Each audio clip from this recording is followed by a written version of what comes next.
How's it going, everyone? Ryan Patti from NJ.com here, along with my three fellow high school wrestling experts, and Bill Evans, Joe Zedalis, and Jake Aferiat. And you're listening to episode number 3 of Weighing In, your go-to New Jersey high school wrestling podcast.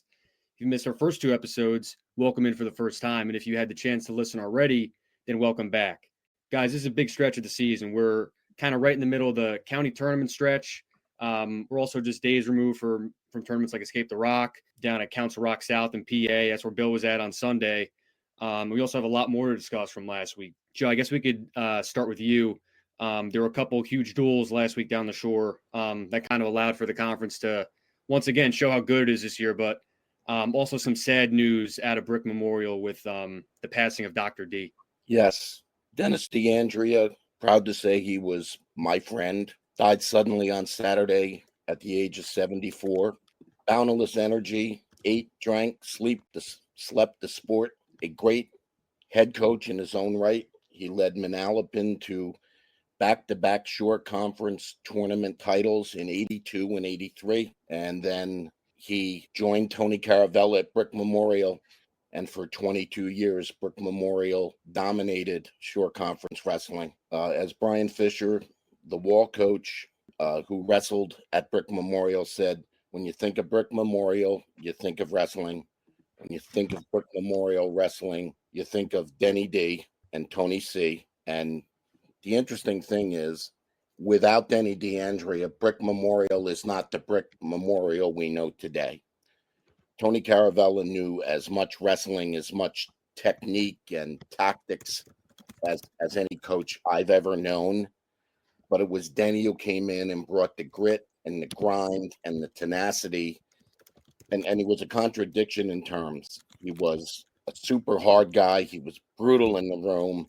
He would be screaming at a kid at Matt's side, and then he would come over and kiss the kid on the forehead when the match was over. I know there were some people who didn't like Denny, especially during duels where his antics were a little much for some people.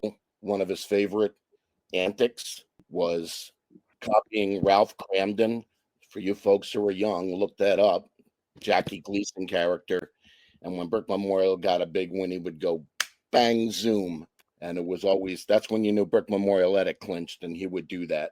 So much about Denny, though, is, he was this tough guy, wrestled at Raritan himself, wrestled at Glassboro, now Rowan University, first job at Freehold then Manalapan, and then, I don't know how many assistant coaches become legends, but Denny did. I can tell you from a personal standpoint, just what a great human being he was. When my ex-wife and I bought our first house, Denny bought us a storm door. When my ex-wife and I lost a one-day-old son, Denny was the first one to reach out and console me. And he held gatherings with Brick Memorial coaches just to keep me from not going into a state of depression. And he didn't have to do it. He just did it because his heart was that big.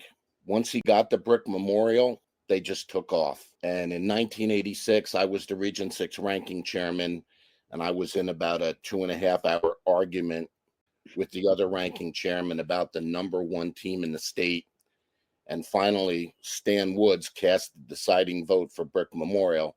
And I got to go upstairs into the gym at Aldine Elementary School in Roselle Park. And I walked in, and then he looked up at me, and I just said, he goes, "Did we get it?" I said, "You got it." And it was one of their proudest moments. I mean, just to show you just real quick what they did in their 22 years, they were ranked number one in New Jersey twice, in 86 and 94. They were the first team from the Shore Conference to ever be ranked number one in the state. They 9 group championships. Tony Caravella had 317 wins. And again, I will tell you, I don't know how many of them come without Denny. 5 Group 3 titles, 10 sectional titles, 18 district team titles, 12 Shore Conference tournament championships, 13 divisional titles, 4 state champions under those 2, 42 state medalists, 42 region champions, 114 district champions. Tony Caravella will tell you that Denny loved wrestling more than anything, They were an odd couple, but they were phenomenal together. And I know for me, wrestling is a little less special without Denny in it, and it's going to take some getting used to, Ryan. Very well said, Joe. Bill, before we start breaking some things down as to what happened last week, I know you want to touch on Gene Barber as well.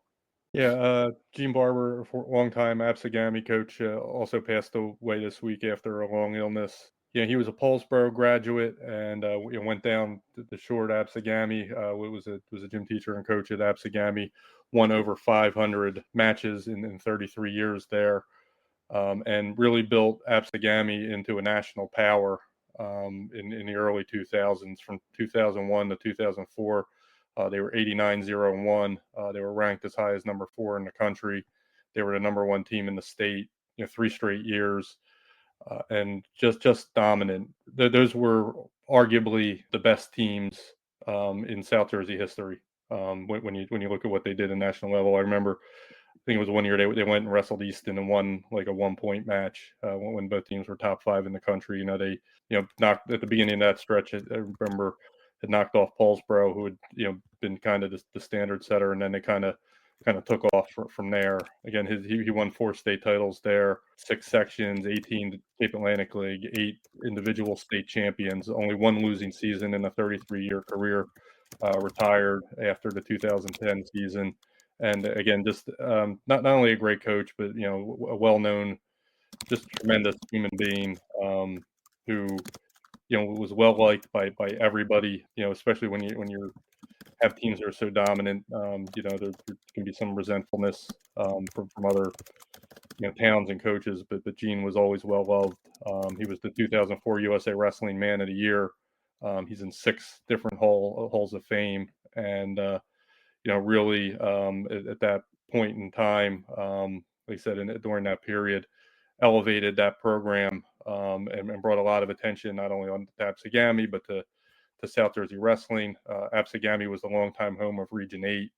They hosted it, and it's one of the best gyms in my mind in the state to hold an event for something like that. And I think a lot of that had to do with the fact that Absegami had gotten so good and we always had so many kids in the finals. I still remember the noise when Jordan Alcoba beat Brandon Becker who was a state champ from Kingsway in the region final. But just a tremendous man, a tremendous coach, and he's going to be missed. Well said, guys. I mean, you two have been around the sport a lot longer than Jake and I have, and like I said, very well said. And you guys know who kind of makes this sport go round and round here in New Jersey. But I was at the Bergen County tournament in Garfield on Saturday and Sunday, and Jake joined me on Sunday. We had 14 new champions there.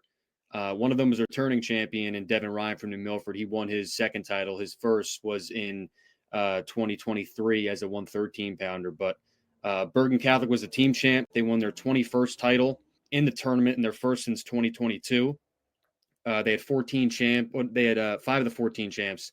Matt Mulligan was one of them, really good freshman at 106. He's ranked for us. So is Gideon Gonzalez at 138. You also had Joey Canova win his second title. And then 2 more first-timers and seniors, Genti Adrizzi at 175. And believe it or not, Benji Shu at heavyweight. It was the first time he actually competed in a county tournament. And Benji's dad joked with him after. He was like, you've won 6 county titles in track. This is, your first in wrestling. He's committed to Texas to throw discus and shot put. He's one of the best throwers in the country. But Primus Catholic had 2 champions, Joey Polici and Nicky Polito. Don Bosco had Nevin Matisich and Dante DeLuca win. Those are 2 kids that are also ranked for us, and they're probably going to finish on the podium in Atlantic City. We're expecting them to at least. But this Bergen team is really good. They ran it up on Primus Catholic in a duel on Wednesday, and I've talked to a couple coaches kind of around the Big North. I don't want to list them by name, but the consensus is that like Bergen's really, really close to being as good as they were a couple years ago, and it might not happen this year. I mean, I don't know who's going to compete with Del Barton right now. I guess maybe St. Joe's. They got to get healthy first, but Bergen's on their way to becoming a juggernaut again. I mean, they're right there. This freshman class is really good. But Jake, talk to me about these 5 public school champions. Between the 2 of us, we talked to all 5 of them and their coaches. there's a lot to like. I mean, it was very impressive from those 5 kids on Sunday. Yeah, no, absolutely. So, I think a couple of things stand out. One, obviously, at the Bergen County tournament, you sort of come to expect, the non-publics to dominate. But even beyond that, with the public schools, you expect it to be, the bigger schools like an Old Tapan, like Ridgewood, like North Bergen, whomever it might be. So for, like you said, Devon Ryan from a Group 1 school at New Milford to come out, he's the, I think, third two-time county champion program history, and the first person to achieve that feat since 1972. So, his title was over 50 years in the making. And Ray Cottiers, who's been the coach at West Milford or New Milford for the last 12 years, told me, he's like, there was a time when the program had 6 kids. They were co-oping with Woodridge. They almost folded the program. And then along came this kid who, with one decision that he made when he was 14 years old, entering high school, to stay home, basically revitalized this program and has done so in a big way. It's not just that, Ryan entered the rankings for us this week. It's not just that, he put New Milford on the map. I mean, they're 9-0 this year. They're one of the teams to beat in the NJIC, certainly a section title contender in North 1 Group 1. It's, he's kind of issued a rebuke to the status quo that we've come to see in New Jersey high school sports, with transfers and guys wrestling at multiple schools, sometimes, 3 schools in a 4-year career and things like that. He, like Devon Ryan said, he told me, when he was coming up, he went from a kid who got pinned in basically every match, whether he was winning by 10 or losing by 10 when he first started wrestling, to he was a coveted recruit. I mean, both he and his coach told me, he had offers and he had people asking him, hey, why don't you leave New Milford and go somewhere else? And he said no. He's like, you know what? I didn't grow up going to Catholic school. He's like, I grew up in New Milford going to public schools with my buddies. He's like, why would I change that? And, I think it can't be overstated the impact that's going to have and just how big that was. But, even beyond that, you look at a team like Ridgewood. Ridgewood had its first county champ in 12 years, its first male county champ, in 12 years, in Charlie Shadow, who beat, Sousy Say earlier in the tournament, who we had ranked, the Bergen Catholic transfer who came in from Wayne Hills. So that was obviously a big win for them. And then in the final, Ryan, what you said, he was a cross-country runner but gave it up, right? And so, he's kind of conditioned himself to be more of a wrestler this year. And I think, that started to pay dividends, and you've seen that. And, Ridgewood hasn't had a ton of dual meet success. This year they're 3-5, but, to get a kid like Shadow, atop the podium, and especially in, a tough weight against a kid, a highly thought of, freshman from Paramus Catholic, anytime you can knock off one of those non-public schools and kind of stick it to them, I think that sends a message. But I think for me, the biggest result of the entire weekend was at 144, where you had Ramapo's Joey Falco not only beat returning state finalist, but, bonus point a returning state finalist. He wrestled Seach Hibbler from Paramus Catholic, who made the state finals last year when he was at Leonia Pal Park. And, Hibbler beat Falco. He pinned him in last year's Conci semis at the Bergen County tournament. Falco was up 4-2, got caught, got pinned, and that sent Falco into the 6th, 7th place match, or the 5-6 match rather than the 3-4 match. And, Falco told me, Ramapo coach Bill DeMauro told me, like, when they saw his draw and they saw what was possible, he was on a mission. He knew what he wanted to do. He knew what he had to do. And, he was kind of dominant from the opening whistle. And I think, that, both Falco and DeMauro said that was the biggest win by a Ramapo wrestler in years. And it was their first county champ since 2018. He was named co-outstanding wrestler of the lower weights along with Devon Ryan. And, I think, again, Ramapo's a team that's had a resurgence this year, certainly in no small part to Falco. And actually, Falco's dad was a county finalist for Elmwood Park in 1990, came up short. So, he said, kind of being able to avenge that and exercise those demons and, get atop the podium meant a lot for him and his dad. So that was great to see. He was super emotional after, and you could tell just what it meant to him, not just beating a state finalist, not just winning a county title, but kind of all of it lumped into one. And then, Ryan, you did a story on two wrestlers from North Bergen. And yes, North Bergen's in Hudson County, but there is no true Hudson County tournament. So, they've been invited year after year. They're the only this used to be a strictly holiday tournament, and you would get teams like Montclair, like Wayne Hills, like Wayne Valley, Passaic Valley in the tournament. It's since become more of a county tournament, but North Bergen has been grandfathered in and still invited, and they always do well. I mean, Josh Palacio, won a few of these titles before he went on to, do big things in Atlantic City. And, this year, again, the Bruins had two champs. They had the most champs of any public school in the field with two. Dave Vasquez at 113 with a 14-1 major over Bosco freshman Aiden Clancy, and then Uraimi Vasquez over a Paramus Catholic kid and John Zero with a 13-8 decision. And, Ryan, I know you talked to Jerry Maeda after, but, he's got to have been happy with how they competed in, a field against some of those hammers. Yeah, I mean, North Bergen just made the most of that opportunity. I mean, that was special what they did. Joe, you had two epic duels down the shore, CBA Viani in a rematch, and then you had Rumson kind of take it to Peaburg in some areas. I'll tell you what, I couldn't believe that score. I've been writing and saying for 2 or 3 weeks now that, Rumson is still waiting for some people to come back. So, last night, I'm sorry, folks, on Monday night, they wrestled at Peaburg and Cole Pangborn was back in. And my goodness, what an impressive win this week. Now, tomorrow night, what a huge week we have at the Shore. Southern, CBA at Southern on Wednesday night, and St. John Vianney at Rumson.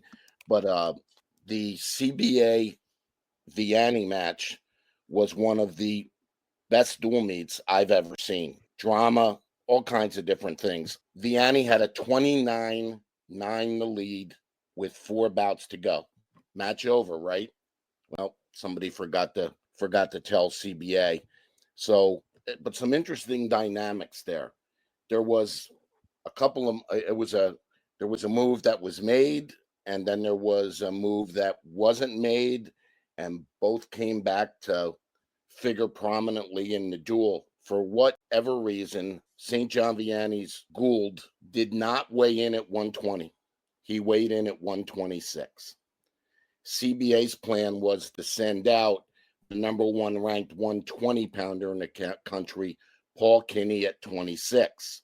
The way we saw it, Anthony Knox talked himself into going out against Gould at 26, and that was a great bout, 10-2. Knox won, but just, Kenny just didn't have the offense and the experience and the strength, to handle Knox, but he won 10-2. So now what actually happened there was St. John Vianney had a 2-time state place winner, stayed on the bench and didn't get to wrestle. So they almost kind of wasted him there. So then we went through. So we go through, we get to 57. It's going to be a matchup of sub-varsity wrestlers. So Christian King from Christian Brothers, making his first varsity appearance, goes out and pins. Then, comes a major decision. And then they get within striking distance, and Tyler Palumbo, he's a transfer from Red Bank.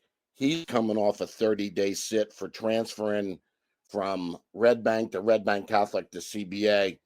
And he hits a cement job and wins the match, and the place went ballistic. So that was a great dual meet. We fully expect the Southern CBA match to be dynamic tonight.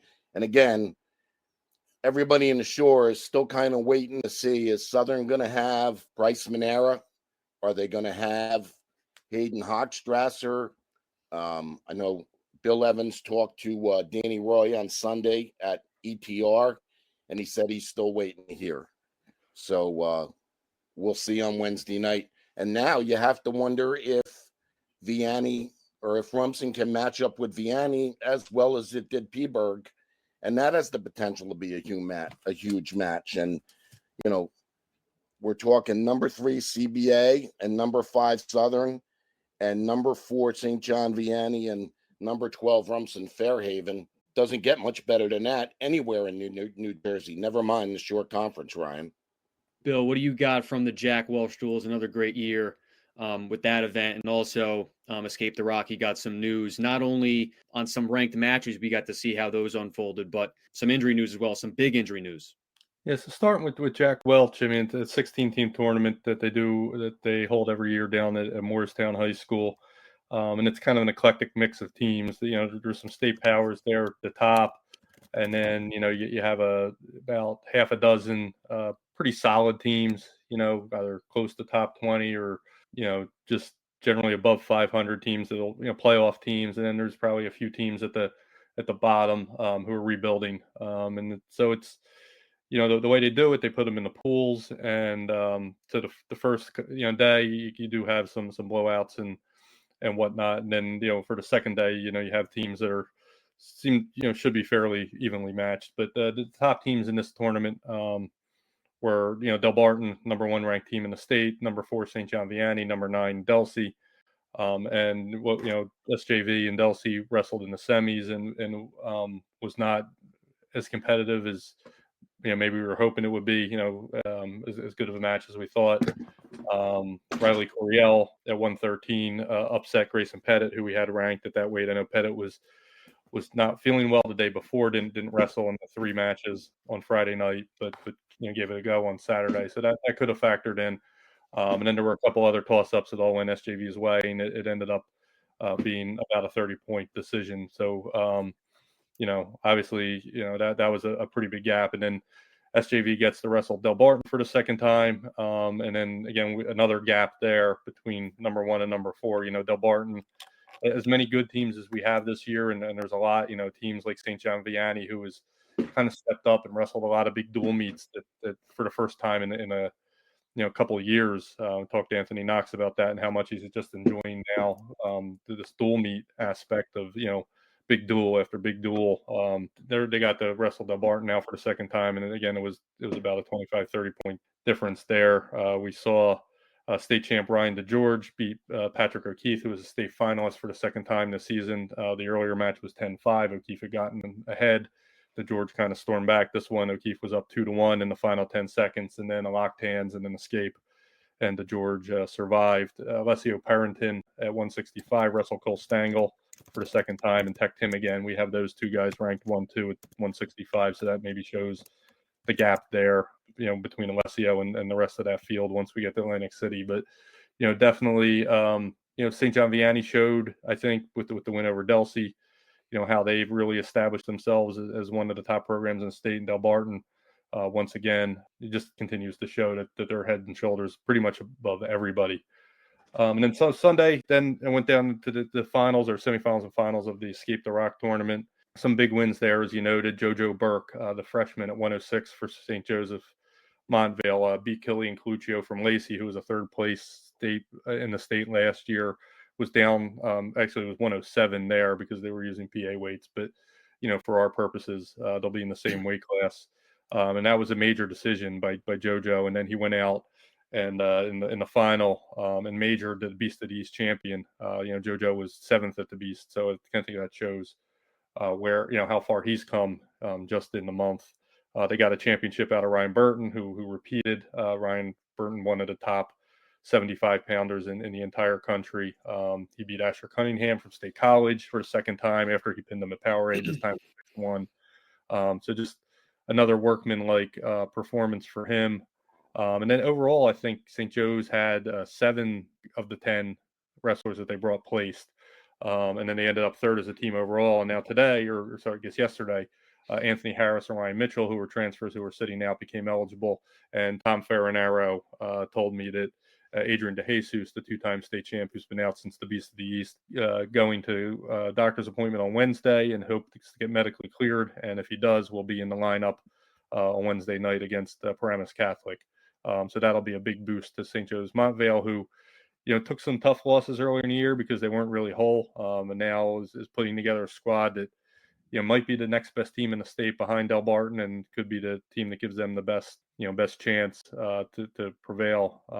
Other notes there, Caden Ricciardi sat out.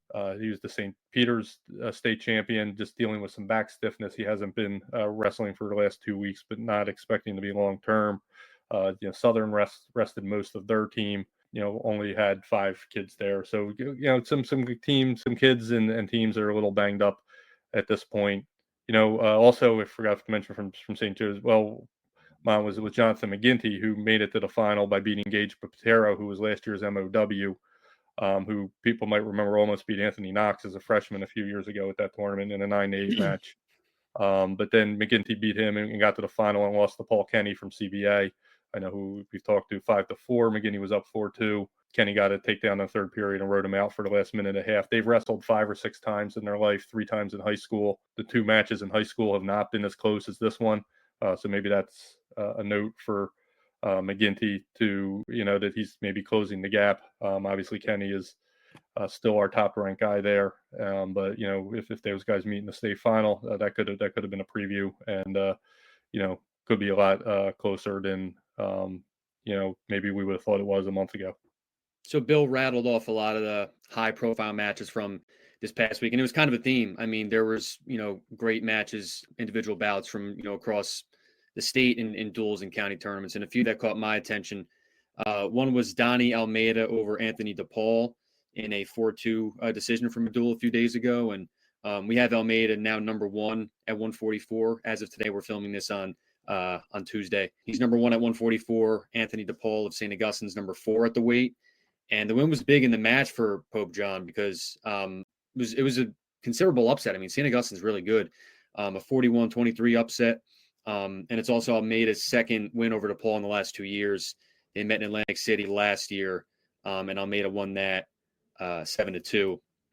And Bill mentioned the DeGeorge match against O'Keefe, a rematch from the Catholic School Duels. That was a lot tighter than the other one. DeGeorge kind of blew it open, like Bill said. But for me, the one that caught my attention the most was Robbie Rodriguez, the St. Peter's standout freshman. He beat Anthony Mason by sudden victory at Escape the Rock. And I mean, let's remember, Anthony Mason was a state runner-up last year to Cam Santz.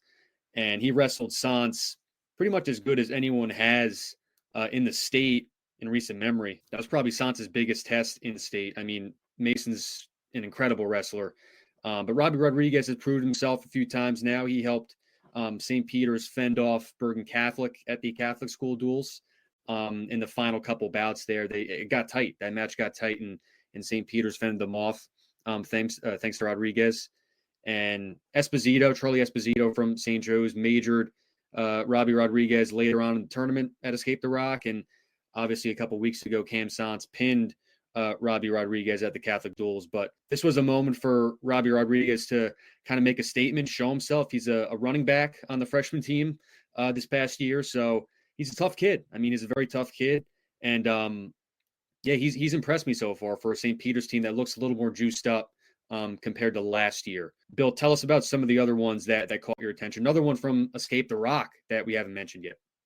Yeah, well, Sammy Spalding too beat in the consolation round, beat Bobby Duffy from CBA 1-0, and that's a big, that's a weight classes again. We talked about the George O'Keefe. O'Keefe had beaten Duffy earlier this year. Now, so Spalding won a 1-0 match there. Duffy had beaten Vincent Paino, also 1-0 in the same tournament. So that kind of shook up our 132 rankings that came out earlier today. Sammy Spalding went from 5-1 because he doesn't have any losses to anybody in that in that group. But I think that's going to show us how deep that group is, and that really anybody can come out on top. And I guess somebody else I didn't mention was Vincenzo Laval, who made it to the final and lost to Adam Waters, who's like the third ranked kid in the country. But he beat Tatter Hodgins from Hal in the pretty decisively in the quarterfinal round. Hodgins is ranked 13th, and then beat the wrestler.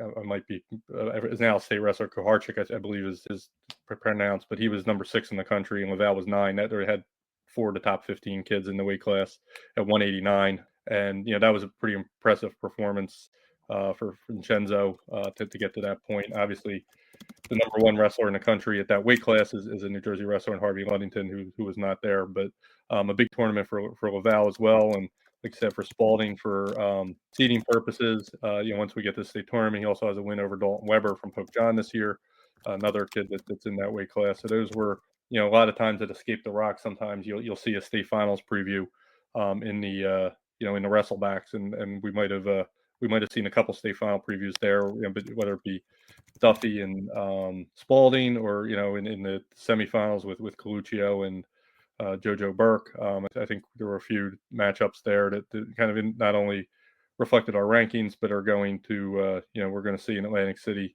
will reflect on in the seedings as well. And Joe, you had a big rank match down the shore from a kid who, on this St. John Vianney team with a lot of talent on it, kind of goes unsung, but he picked up a huge win at the Jack Walsh Duels. Well, Ryan, 2 weeks ago, I think the question would have been, who is this guy? I mean, he was 7-8, and he certainly wasn't making many waves at 106, where the shore conference is really deep. But in the last couple of weeks, he's won 6 in a row. So we went from 7-8 to 13-8. And the victory we're talking about is over nationally ranked Anthony Terranova of Del Barton. 2 weeks ago, Terranova majored Zargo, and then he bounced back this week with a really big win. And he seems to have things going now. I mean, you would expect the kid get better to roll around on the mat with Matt Gould and Anthony Knox. So I think he's going to be improvement. I mean, that's a big deal for Viani. If Viani can consistently get points out of 106, it's going to take away some of the pressure, at those upper weights where Viani is still not great, good, just not great. And I think he's done fine. He's really coming on. He lost 3 bouts in a row earlier in January. He lost to Will Webb of Don Bosco, Sean Kenny of CBA. I think we can forgive him for that. And then Cade Calloway from Southern.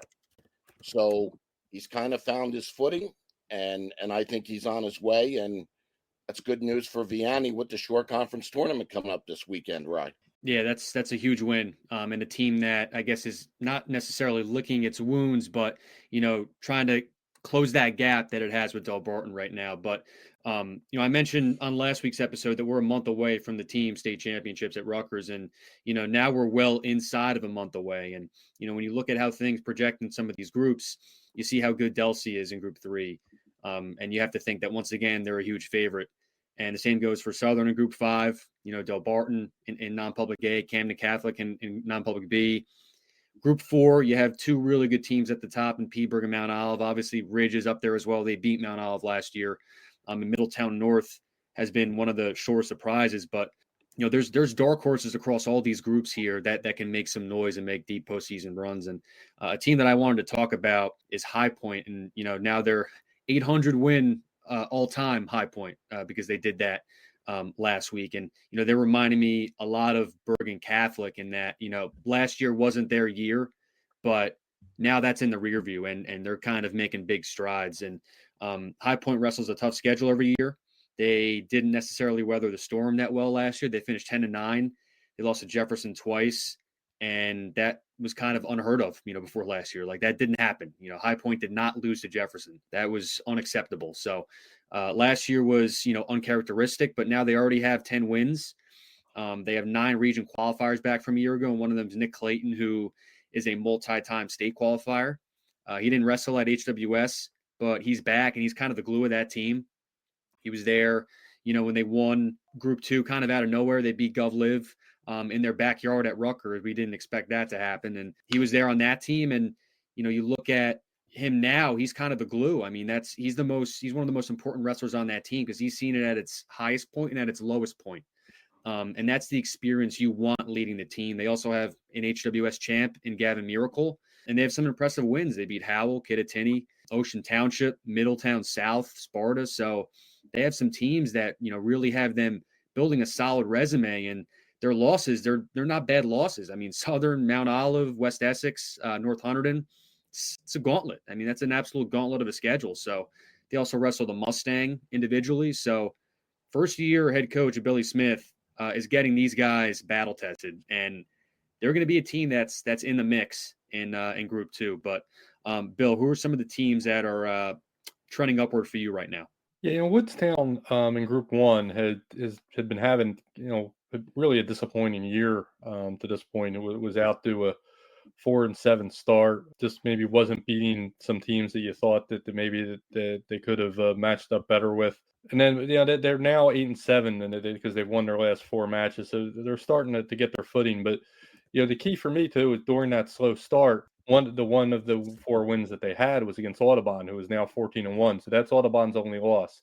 Obviously, Audubon recently, just knocked off Paulsboro for the first time ever, 34-29, in just a tremendous match that down there at Audubon. That came down to the final 8, and that kind of cemented Audubon as the team to beat in my mind in Group 1. They're the right now top in power points. Paulsboro's number 2, but Woodstown's number 4, and they have a win over Audubon. Now Audubon was missing a couple wrestlers that day, but it was still a 49-30 score. So they're going to need to wrestle better, in addition to being healthy. To even get a chance to beat Paulsboro for a second time potentially if Woodstown remains the 4 seed. Or even if they get up to 3 and happen to knock off Paulsboro. It's obviously we're 2 weeks to go here. I think the Shalleck is in the 3rd spot right now, and about 0.22 ahead of Woodstown. But that could be a very dangerous semifinal if those pairings hold. Another team I'm kind of looking at, and maybe not as much. I don't know if Woodstown can win Group 1, but certainly they've beaten the best team there, so they're in the mix. Similarly, Haddonfield started off very slow, 0-7, before winning a couple matches at the end of the Cinnaminson duels against Woodstown and Cinnaminson. And they're now 5-9, and they're wrestling a lot better. They can't beat Lower Cape May, who beat them pretty handily in the first round there at Cinnaminson. But if they end up on the other side of the bracket, which is where they are now, they're the 6th seed against a Middle Township team that's very good, but maybe they might match up a little better with. And then Collinswood's the 2nd seed at the moment, who, that they've wrestled already, and Collinswood beat Haddonfield, but it came down to the end. I mean, that's a team that if they can continue to improve and get their footing, could potentially, make a little bit of a run there. Again, I don't think they would beat Lower Cape May if they faced them again, but certainly a team that as a low seed in the playoffs would be a little bit dangerous for some others. Jake, who's kind of poking their head out to you right now? Yeah, so, I think one of the biggest teams that's, I don't want to say caught me by surprise, but that's impressed me the most is actually Livingston. With Phillipsburg moving out of Group 5 and down into North 1 Group 4, Peaburg had been in North 1 Group 5 for a few years, had been in North 2 Group 5. But now, I think, at least in the northern part of the state, the Group 5 title race for sections in both North 2 and North 1 is wide open. And Livingston right now projects as the number 2 seed in North 1 Group 5, right behind Passaic Tech. And, Livingston made a section final, won a section final in 2022. So they're not that far removed from going on a deep postseason run. But the thing that's, most impressed me about the Lancers this year is, one, they've, they're 13-3 right now to start the year. Their only losses are to West Essex, West Morris, and a resurgent South Plainfield team. And they have good wins over Ramapo, Roxbury. And then I think most importantly, they have 3 wins over teams in their bracket in Bloomfield, North Bergen, and West Orange, all of whom are projected to be playoff teams right now, all of whom Livingston beat. So Livingston only beat Bloomfield by 1, but, they beat West Orange by 10. They beat North Bergen by 16. So I think that ability to win in a variety of ways, whether it's, going out, taking care of business when, the match is in hand and, not having guys get complacent and fold under pressure. I think that's big. I think that ability to, grind out a win like they did against Bloomfield is big. They just had a big win over Nutley on criteria, fewest forfeits that came down to the last bout. And I think the thing there that really stood out to me for Livingston was not the fact that, they're 8 wrestlers who have double-digit wins came out and produced, but it was the guys who were kind of on the margins who maybe don't always, see themselves getting their hands raised. They had two wrestlers who were under 500 on the day beat two of Nutley's wrestlers who were over 500 on the season. And, I think when you can get contributions like that in big time dual meets, this was a division rivalry. I think that is really the hallmark of how deep a team is. And so I think they're going to be a team to look out for in kind of this newly retooled, revamped North 1 Group 5. A couple of other teams for me, I think you look at teams like Union, which is in North 2 Group 5. The Farmers are 8-3 to start the year. They just had a county champ in Ariel Azaredo at the Union County tournament this weekend. They're a team that's been wrestling really well. Newark East Side is 13-3 in North 2 Group 5. They're a team that's been well. They have an undefeated wrestler in Marcelo Grippi heading into this week's county tournament. So I think, with the exodus of Phillipsburg, I think you're going to start to see some new faces emerge in the northern part of the state. Now, how competitive might these teams be against Southern? That's probably up for debate, and we'll see when we're all at Jersey Mike's Arena just what Southern does.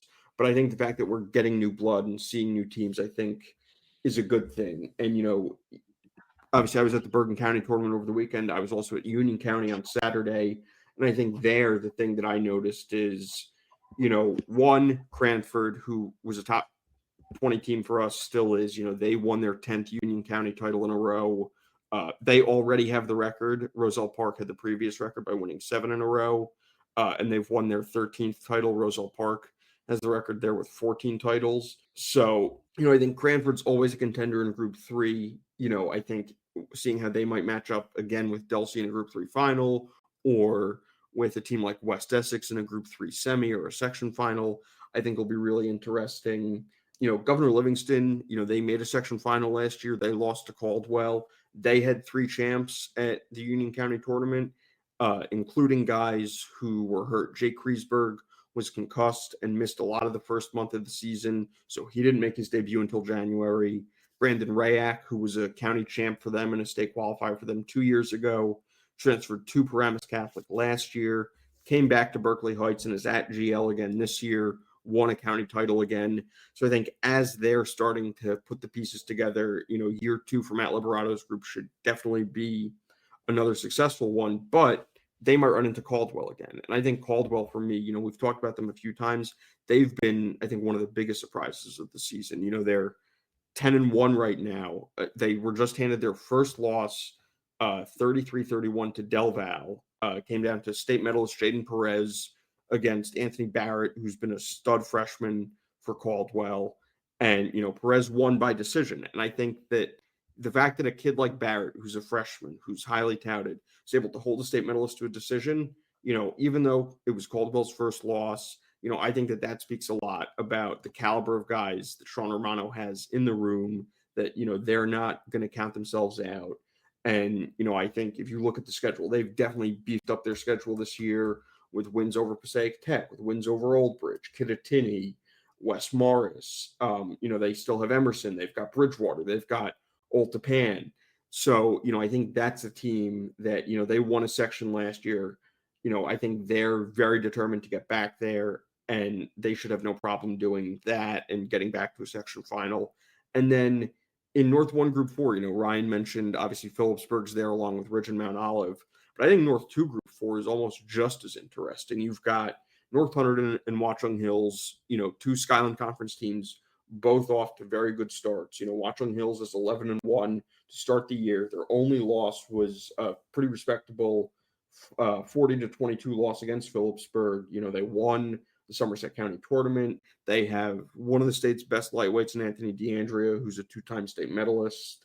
They're currently the number 3 seed right now, as the PowerPoints shake out. But they have the team, they have depth, they have the results. They've beaten a bunch of teams that are over 500. They've beaten Bridgewater Raritan. They beat Colonia, who's got 10 wins. They beat an 11-2 Seneca team that, so they're beating teams that are good, that are above 500, that are, established. And I think the thing for them is going to be, okay, can they finally get over that hump of beating a North Hunterdon, beating a Del Val, beating some of those perennial powers in the Skyline Conference that maybe they haven't been on their level the last few years. And so I think they're going to be a team to watch. And North Hunterdon wrestled, an even tougher schedule. They've wrestled Rumson-Fair Haven, they wrestled High Point, they've wrestled Southern, they wrestled West Essex, they wrestled Delsea, South Plainfield, Del Val, Ocean, they've got Blair, they've got Bridgewater Raritan, they've got Phillipsburg, Ridge. So, this is a team, year one for Dave Bell, they were under 500. They didn't have quite the dual meet success this year. They've managed to couple that dual meet success with individual success. They had 6 finalists at HWS. They bring back 3 state qualifiers.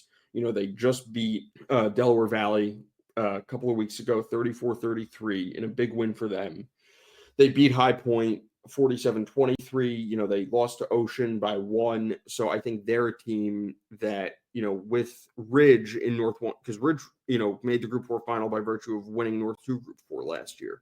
So with Ridge in North 1 Group 4, I think that paves the way for one of these new teams, whether it's Middletown North, who just entered our top 20 last week, whether it's North Hunterdon, whether it's Watchung Hills. So I think those are some of the teams for me that have really, stood out and impressed to start the year.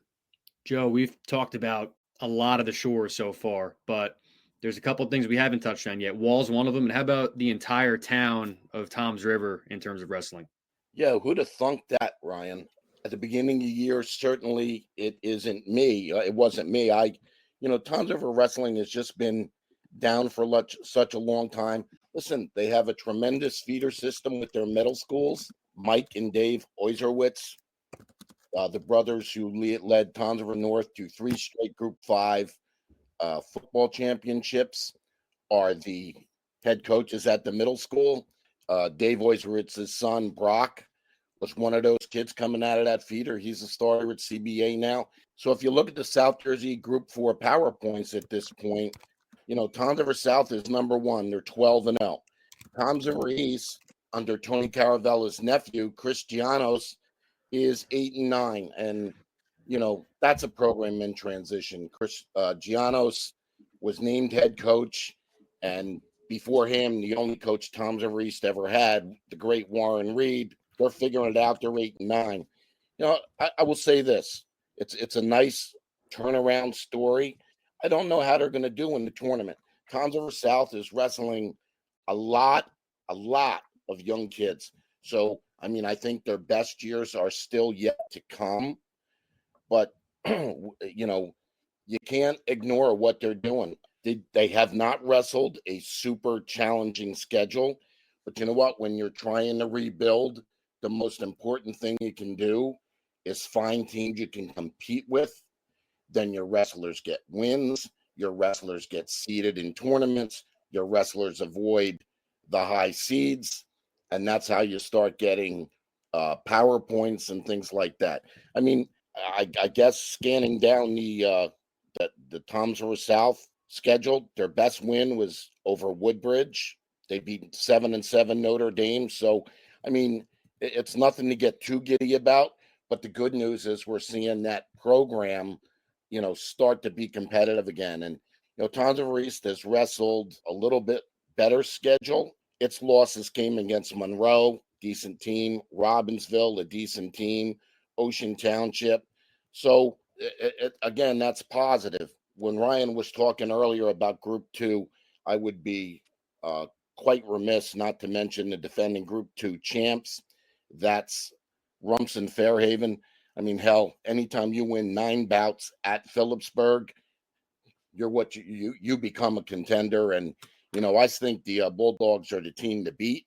And as for Wall, Brian Fisher has done a great job. Brian Fisher, a Brick Memorial graduate.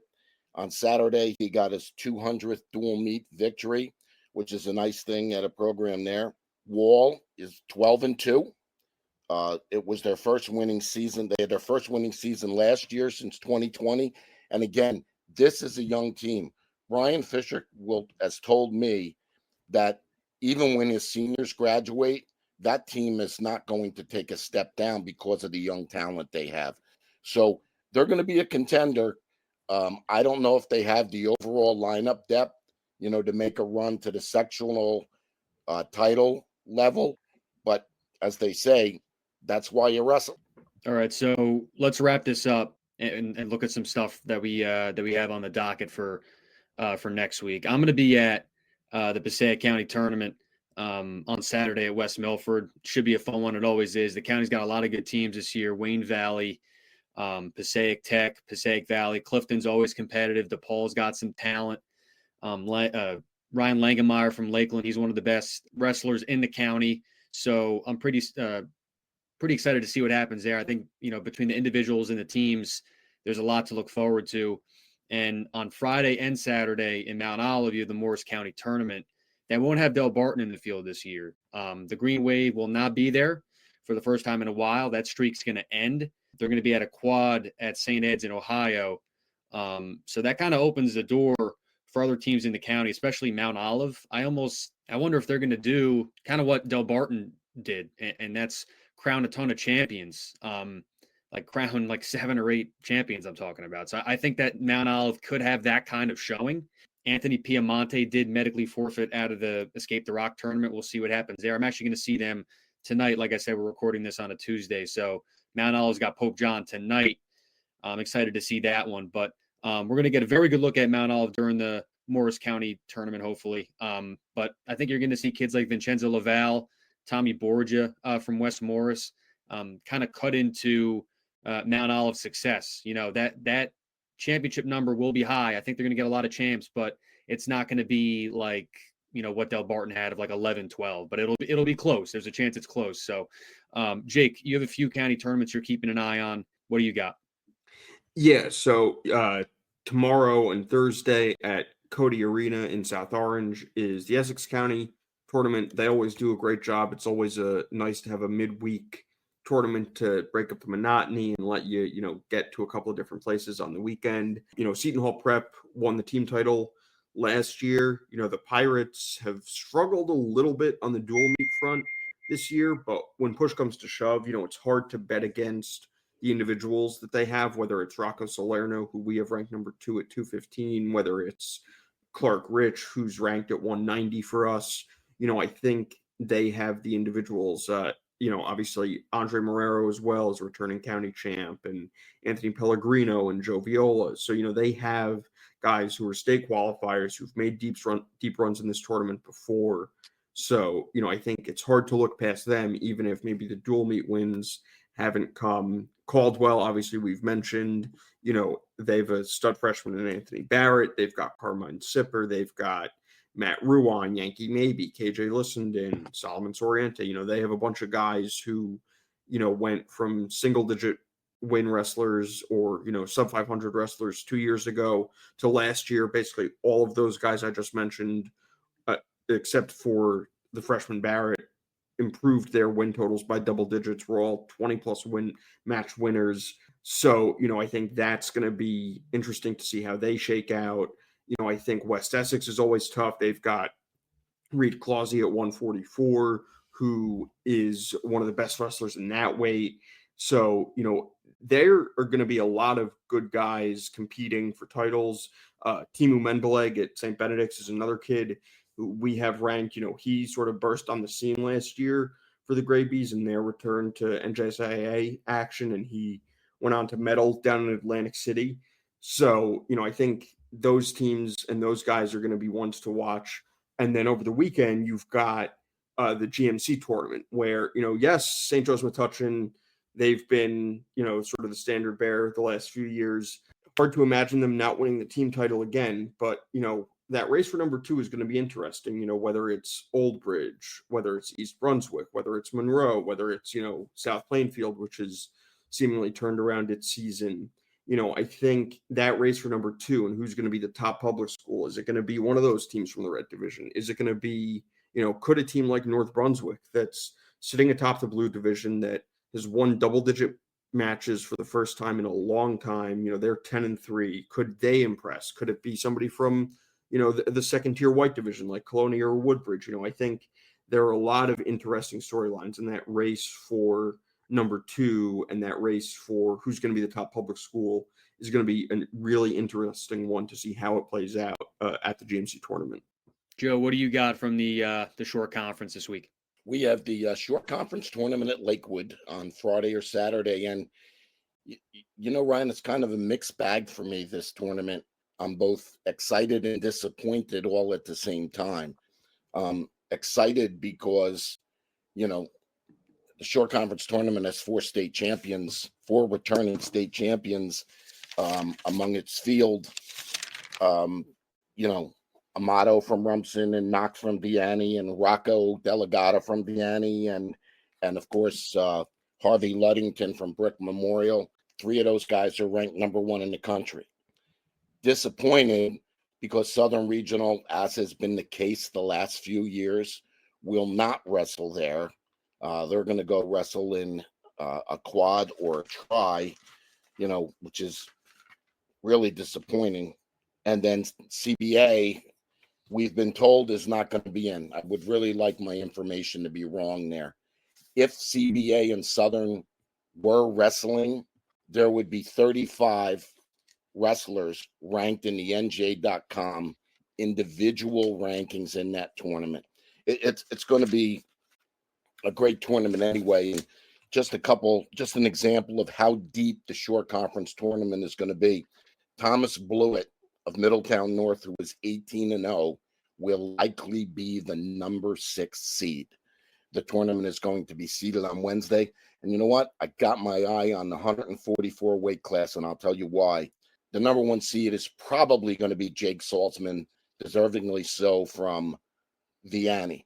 However, Xavier Ortega is on his way back from a severe knee injury last year, and he's going to be in that weight class, and I think that will be one hell of a final, Ryan. Bill, bring us home here. Burlington County tournament should be a good one. Yeah, this is the 4th year of the tournament. For whatever reason, South Jersey does not do county and conference tournaments, and not just in wrestling, like in anything. They do it in some individual sports like track and swimming, but just typically don't do it in any other sports. When we see wrestling, or you go around in the fall or spring and see all these softball and soccer tournaments, and they just don't do it in South Jersey. Cape Atlantic League does a few. They do baseball, softball, and basketball, but that's about it. And so a couple of years ago, Lenape coach Chris Easlick, along with some other coaches like Seneca coach Greg Bauer, decided to put this together and have a county tournament in Burlington County that encompasses all the teams in that county, mostly from the Burlington County Scholastic League, but also from the Olympic Conference. Most of the teams do participate. Shawnee is one that does not. I guess the most interesting thing will be who will be the most outstanding wrestler this year, because in the first 3 years of the tournament, it was Delran's Drew Roskis. He won all 3 MOWs.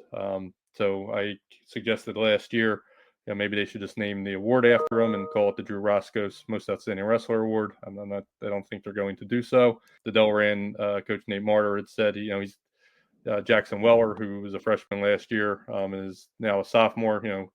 Could potentially win the next 3, keep it in the family. But it should be a very good tournament. I'm looking forward to seeing some kids I haven't gotten a chance to see. Burlington Township has had a tremendous year. They're 12-4. They have a couple undefeated wrestlers, Logan Cars, who should be at 150, and Jacob Davis, who will be at 190. And I'm kind of interested to see what they do. Weller could be at 50 with Cars, or he's also wrestled at 44 this year, so we'll see where he ends up.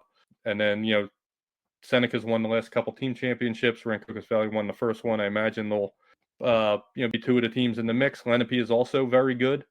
This is Lenape's best team in a while, so for those who are interested in team titles, I think this could be a nice matchup between those schools to see who comes up on top. Seneca did beat Lenape earlier this year. They're very balanced, but so Lenape has some very good kids. RV has some good kids, and then there's a few from Northern Burlington, whatnot. So I think this will be a very interesting tournament again, and we'll be looking forward to see how that plays out Friday and Saturday.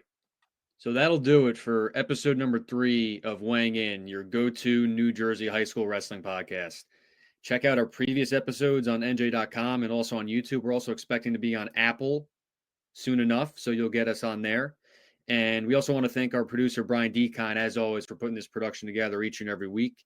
And you'll hear us again next week as we have a lot to talk about for what should be a very fun 4th episode of this podcast. So take care, everyone.